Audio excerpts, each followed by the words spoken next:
আচলতে মহিলাসকল সাধাৰণতে শক্তিশালী হ'ব লাগে, সেইটো আমিও ভাবোঁ। আচলতে আমি সহজ সৰল হয়, কিন্তু তাৰ মাজত আমাৰ শক্তিশালী গুণটোও থাকে।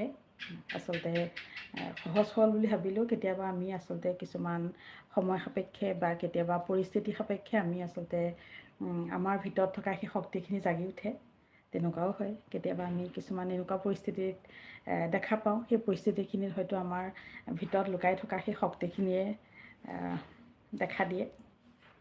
কেতিয়াবা আচলতে মহিলাসকলক আমি দেখা পাওঁ দুৰ্গা ৰূপত, কালী ৰূপো দেখা পাওঁ, হৈ যায়। সেইটো আচলতে পৰিস্থিতি সাপেক্ষে হয়।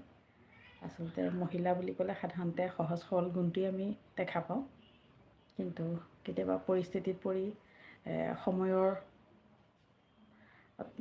কেতিয়াবা সময়ৰ পৰিস্থিতিত বাধ্য হৈ মহিলাৰ সোমাই থকা লুকাই থকা গুণখিনি প্ৰকাশ পায়।